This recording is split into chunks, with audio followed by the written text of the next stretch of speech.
दो वरदान। गौतम बुद्ध की प्रेरक कहानी। एक बार महात्मा बुद्ध अपने शिष्यों के साथ तीर्थ यात्रा के लिए जा रहे थे।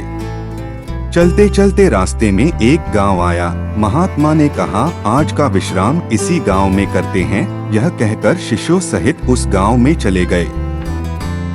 गांव के लोगों ने महात्मा को देखा तो बड़े प्रसन्न हुए और महात्मा के लिए बहुत अच्छा आसन लगाया। सभी अपने अपने घरों से अच्छा अच्छा पकवान बनाकर लाए। रात होने पर सभी बच्चे, बड़े, स्त्रियां महात्माओं के पैर दबाने लगे और आराम से बैठकर ज्ञान की बातें सुनते रहे। सुबह हुई तो महात्मा बुद्ध ने गांव वालों से कहा, अच्छा अब हम चलते हैं, आप सभी हमें जाने की अनुमति दे। गांव वालों ने कहा, महाराज एक दिन तो और रुकिए। लेकिन महात्मा ने कहा, नहीं बच्चों, अब हम जाते हैं, कभी फिर आएंगे। यह कहकर महात्मा चलने लगे और चलते हुए महात्मा बुद्ध ने गांव वालों को वरदान दिया और कहा, सब के सब उजड़ जाओ। यह वरदान देकर महात्मा चले जाते हैं। चलते चलते शाम हुई तो महात्मा एक दूसरे गांव में पहुँचे। वहां पहुंचते ही बच्चों का बड़ा सा झुंड दौड़ा आया और महात्माओं को चारों तरफ से घेर कर कोई मिट्टी फेंकता है तो कोई कीचड़ फेंकता है। शोर मचाने लगे। महात्मा लोग बड़ी मुश्किल से उनसे पीछा छुड़ाकर एक जगह गए और जो अपने पास फटा पुराना कंबल था बिछाकर बैठ गए।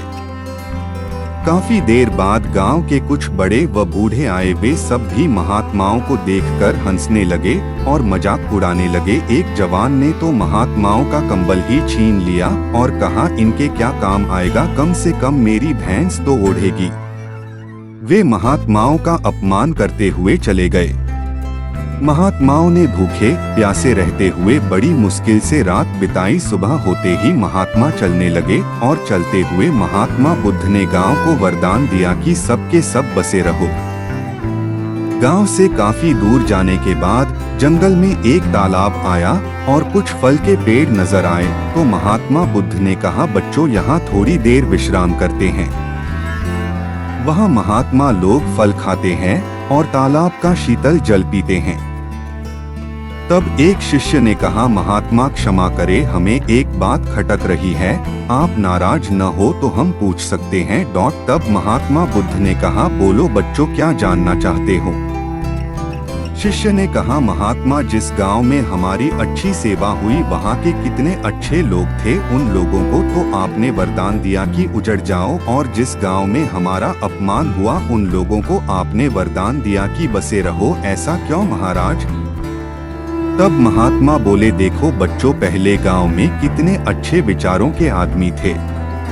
वह आदमी उजड़ जाएंगे तो दुनिया के कोने कोने में फैल जाएंगे और जहां भी जाएंगे सभी को अच्छे विचार सिखाएंगे। इसलिए मैंने उनको उजड़ जाने का वरदान दिया। और जो दूसरा गांव था वहां के लोग पापी व बेवकूफ थे। वे जहां भी जाएंगे तो अन्य लोगों को पाप व अन्याय करना ही सिखाएंगे। इसलिए उनका एक जगह ही टिका रहना ठीक है। इसी कारण मैंने उनको वरदान दिया कि बसे रहो।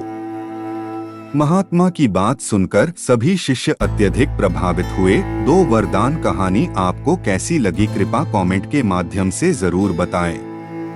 और हमारे चैनल एजुकेशन क्रेज को लाइक करें, सब्सक्राइब करें और अपने दोस्तों को शेयर करें।